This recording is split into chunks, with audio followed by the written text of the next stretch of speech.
بیا به داسې سپیم پیدا شي هغه به زما دا دوې درې خبرې راواخلي بیا به ټیک ټاک ځینې جوړ کړي بیا به خلک په ما پسې د مور د خور ښکنځاوې کوي زما ټوله کهاني زما ټوله قصه بیان کا ورسه چې زړه مې غواړي د حرم د امام سې ونسې بیا راځه د راویل تر امامانو پرې بیان یې کا که هر چا زه ملامت کړم زما ژبه راکاټ کړي دا زه په سلو خبرو کې دوې درته کوم چا نورې خبرې د کړو نه دي زه څنګه درته وکړم دا ممبر دی هغه کیمرې دي هغه بیانونه هغه موبایل دی ته راسي خو دوې ورځې خو زما سره کښېنئ بیا به تاسو ته پته ولګېږي مسند امام احمد عجب حدیث نقل کړی پیغمبر علیه الصلاة والسلام فرمایي وایي زه چې زما پر امت بیریږم زه په دا نه بیریږم چې دوی به غریبان وي دوی به فقیران وي دوی به تنګدسته یې الله رب العزت به د دوی د تنګدستۍ و د فقر د وجې دوی مړه کړي یا بې هلاک زه پر دې نه بیریږم د الله رسول فرمایي زه پر دې بیریږم الله به مالونه ډېر کړي الله به روپۍ و دنیا دومره ډېر کړي چې بیا به د دا مالو د دولت د وجې دی هلاکېږي تباه کېږي دا یقیني خبره ده عاجزانو هر سړی چې مالداره دی د لمانځه وخت نه لري هر سړی چې مالداره دی هغه د روزې وخت نه لري هر سړی چې مالداره دی هغه د حج وخت نه لري هر سړی چې مالداره دی هغه د ذکر و اذکارو وخت نه لري د الله رسول فرمایي پر دې نه بیریږم چې تاسو غریبان یاست فقیران یاست الله به مې تباه کړي زه پر دې بیریږم الله به دومره دنیا را شوه کړي دې دنیا ته الله به دومره مالونه دولتونه و خلکو ته ورکړي چې هغه به بیا د چیش دعوه شروع کړي هغه به د خدایي دعوې چې دی هغه شروع د خدایي اول د ښځو سړی راغلی و زنانې طلاق غوښت زنانې طلاق غوښت ولې طلاق غواړي خورې ویل زما خاوین ما ته خرچه نه راکوي زما خاوین ما ته خرچه نه راکوي یوه زنانه په دې وجه طلاق غواړي چې زما خاوین و ما ته خرچه نه راکوي الله رسول فرمایي په دې به نسئ هلاک چې تاسو روپۍ نه لرئ دنیا نه لرئ مال و دولت نه لرئ تاسو به په دې هلاک سئ چې الله به ورته ته دومره مالونه درکړي آخر به سرکشۍ شروع کوي بغاوت به شروع کوي بغاوت جنګون قتلون مړ او ورسه زما ورته معاشره راواخله په مشت کې ډېر زورور سړی هغه دی چې مشن لري ډېر زورور سړی هغه دی چې هغه مړې کړي الله اکبر قاتل خو الله جهنمي بللی دی قاتل خو د الله رسول جهنمي بللی دی او ته وایې چې زه غټ سړی یم د هغه کسان چې بیا په یو مجلس کې کښېني داسې بیان به درته وکړي ته به وقاري حبیب الرحمن صاحب رحمه الله موږ ته بیان کوي چې مړو ته وګورې قبضو ته وګورې جنګو ته وګورې د خلکو مالونه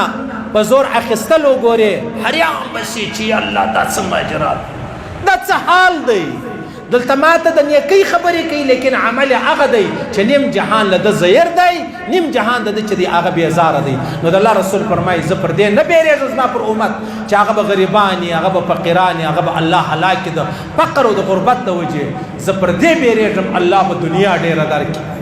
الله به دنیا ډېره درکړي راسه زه به داسې خلک در وښیم د زوی د پلاره سره سلام بند دی د کشر ورور د مشر ورور سره سلام بند دی د لور د مور سره سلام بند دی د زوی د ادې سره سلام بند دی وجه څه ده وجه دا د په مابینځ کې مال و دولت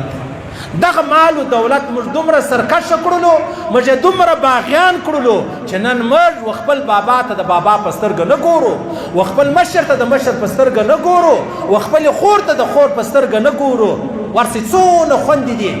د کورو څه بندې دي نه راځي ولې نه راځي ورور بنده کړی ولې بنده کړی ما ته حق نه راکوي ما ته حق نه راکوي څنو درنې خبرې دي او په دا حمام کې موږ ټول لڅ یو تبلیغي به هم وي ملا به هم وي آغا به هم وي پیر به هم وي عاجز صاحب به هم وي دنیا به پیدې جن عقلي لیکن د خور ځای چې رالی یا بابا ما ته نه دي ویلي بابا ما ته دا نه دي ویلي چې د دې حق پکې سته ښه تر نن ورځې دي خور ولا تر نن ورځې دي د خپل بابا لور بلله نن چې د روپۍ ځای رالی د خورتوب پسې د انکار وکوي اول د ځوان راغلی و مولوي صاحب زما مشر ورور دی راولار شوی دی نو مشر دی یا کاغذان کې سم سره د پرنامه ده موږ ټول جنې ایستلي ټولې خبرې خالي پر خپل نامه اړولې بیا یې د زوی و نامه ته وراړئ څوک بدۍ ته مخامخ و جنګ ته مخامخ ولای شرط تړلي یا مولوي صاحب د خدای دپاره لاره راوښیه اوس به څه چمبه کوو یا ته راسره ولاړ شه ته راسره ولاړ شه ما ورته زه نسم درسره تللی زه به ولاړ شم هغه به ما ته وایي چې مولوي صاحب موږ ډېر واره دا رقم پېښه شوې ده د چا په مرکه ورغلي د خپله ځان هغه وایي مولوي صاحب زموږ د کور مسله ده ډېر معذرت غواړم ته راسه خوږېږې یا بېعزته کېږې یا زیرېږې نو لحاظه په موږ کار مه لرم په موږ کې یو شی نشي پاتې موږ یو وخت یو چا په مرکه تللی وو چې ورغلو نو موږ ټول ملایان سیدان خلک وو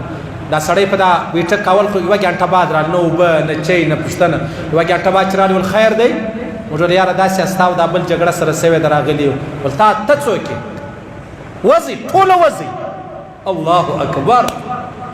دا پښتانه دي دا د جنت ټیکهداران دي دا د اسلام ټیکهداران دي وځئ ول ظالمه تاله دریم راغلی دی ستا د عزت دپاره ستا د درونتوب دپاره ستا د ناموس دپاره راغلی ستا دغه حال دی بیا ځکه الله رب العزت ټول په بدۍ اخته کړلو ټول یې په جنګو په قتلو اخته کړلو څوک د کورو څه ورک دی څوک د کلو ورک دی څوک د وطنو څه ورک دی ولاړو داسې بیا الله رب العزت یو ورځ نه مو نشان ور میټاو کړي واخد ازما استاد ټول دا ځانو ته چې قبایل وای دا ګلستان دي څه وای دا میزي اډه دي څه وای دا زموږ سیند دي څه وای ځب چې دا آس پاس علاقې راواخله څه حال دی بدې کې شپ دې خبره چې والله زما حق نه دی لیکن بیا یې مغواړي شپ دې خبره چې والله دا د دې دا شی بیا یې مغواړي طلاق مرتاخله قتلم کوي جنگم کوي لرم سبحان الله الله اکبر استغفر الله ابل جو سړی راغلی زما سره نور مېلمانوم ناست خیر د خپل مسله ما چې مولوي صاحب یو سړی دی د بل سړی کور والا د شپږمه میاشت بیا ولې ده د ځان سره په کور کې استي شپږمه میاشت ده د ځان کور والا کړی ده دا د دې علاقې خبره ده دا شپږمه میاشت ده ول مولوي صاحب تا چا بل بیان کې خبره کړې و ده چا زوی ویل ما مور داسې ما زړه ته نه لوېدله چې بیا زه په دا فیصله او په دا مسله ورننوتلم ما غوږونه ونیمالې یا الله دا څه حال دی یو سړی واده سوې ښځه له خاوند بیا یې په کور کې د ځان سره استوي داسې استوي لکه خپله کور والا په خدای قسم ډبرې نه دي اورېدلې راباندې لږ دي والله طوفان نوح نه دي راباندې راغلی راباندې لږ دی والله چې د غاړو مې سره نیولې وای هر سړي دا بل وژلی وای راباندې لږ ده چې داسې خبرې زما او ستا په دې معاشره کې شته څوک په دې مخنیوی کوي حکومت خو وایي وروره دی هغه وچشتي لړاوی که بیا خپل حکومت کوه قرار بیا غمه ناست دی کې بلان دی کې روپۍ دی کې حکومت دی کې سرداري ده ډېر بیا غمه خپل کار کوي دی په جنګو سره اخته کړي دي ډیمونه دي څه وایي اوبه دي څه وایي روډونه دي څه وایي هسپتالونه دي څه وایي اسکولونه دي څه وایي موږ په دغه مو اخته کړلو بیا یې راته ویلې ول تی قبایل یاست موږ خوشحاله سو موږ قبایل یو چې زه قبایل یم بیا به یو سړی راولاړېږي د چا بل کور والا بیا یې په شپږ میاشتې بیا ولي الله اکبر دا قبایلیت نه دی دا لعنت دی لعنت دی پر داسې قبایلو باندې لعنت دی پر داسې پښتنو یې لعنت دی پر داسې مسلمانانو یې چې هغه یو سړی خپله کور والا و چاته ورکوي یا چې بیا یې بیا وایي غږ مه لره کنی بیا تا ته به زه داسې وکړم دا څه حال دی ولې به الله رب العزت عذابونه نه راولي ولې به الله رب العزت موږ د خنجرانو په شکل نه کوي ولې به الله موږ د بېزوګیانو په شکل باندې نه کوي دا زه په سلو خبرو کې دوې درته کوم چا نورې خبرې د کړو نه دي زه څنګه درته وکړم دا ممبر دی هغه کیمرې دي هغه بیانونه هغه موبایل دی ته راسې خو دوې ورځې خو زما سره کښېنئ بیا به تاسو ته پته ولګېږي عجبه بله الله اکبر استغفر الله الله دې وساتي پرون یو ځوان راغی پرون زه ډېر درنې خبرې کوم چې کوم څوک خوا به دی د هغه پلار دی په قبر کې لا باده کړي خبرې به نه سره شایو نو به ما ته لاره راښایه ول مولوي صاحب ما واده وکړ ګوره دا د پرون خبره الله په ما خبر دی په اوداسه یم زه اوس نسم ویلی چې الله دې ما جهنم ځای کې مسلمان دپاره نه ده پکار مولوي صاحب زما کور والا ما واده وکړ بیا زه پوه شولم چې زما کور والا مطلب داسې خبره ده بیا ما پوښتنه وکړه بیا ما پر قرآن کښېنوله ول دې راته ویلې چې زه په ښو په بدو پوه سوی یم زما ورور زما سره دا ژوند چې دی هغه تېر کړی په لا اله الا الله محمد رسول الله کې خلاف درته وایم چې زه په ښو په بدو پوه سوی یم زما ورور دی هغه زما سره تر نن ورځې پورې ول ما ته د قرآن او د حدیث لاره راوښیه مولوي صاحب زه توبه زه استغفار زه معافي د الله څخه غواړم زه ستاسو څخه معافي غواړم زه د خپل خوندو لوڼو څخه معافي غواړم چې د زما مجلس واوري زه ډېره معافي غواړم والله العظیم که دلاور یم په خدای قسم که غښتلی یم په خدای قسم که یا بدماش یم څه وکړم الله رب العزت دغه ځای ته زه رارسولی دا د پرون خبره ښایسته ځوان راسي د واده یې د میاشتې 2 و 3 سوي نه دي بیا دا مسله مولوي صاحب ول دې ته مجبوره سم چې ځان مړ کړم ما ستا بیان واورېدی ستا له دایم د لرې ځایه راغلی یم د خدای دپاره لار راورشه څنګه خبرې دي یاره باید زما دپاره په کار ده چې ما دا ممبر پرېښی وای تی پر دغه ځای پاته سوي وای د ډېره شرمه د ډېره حیا بیا به داسې سپیم پیدا شي هغه به زما دا 2 3 خبرې راواخلي بیا به ټیک ټاک ځینې جوړ کړي بیا به خلک په ما پسې د مور د خور ښکنځاوې کوي زما ټوله کهاني زما ټوله قصه بیان کا ورسه چې زړه مې غواړي د حرم د امام سې ونسې بیا راځه د راویل تر امامانو پورې بیان یې کا که هر چا زه ملامت کړم زما ژبه راکاټ کړي زه به تا څنګه خبره وم زه تا پردل خبر کړم دا نشي کېدلی نو چې نشي کېدلی د اکا زوی دې څه وایي د ماما زوی دې څه وایي د خاله زوی دې څه وایي د عمه زوی دې څه وایي پلانی دې څه وایي دا شان نه چلیږي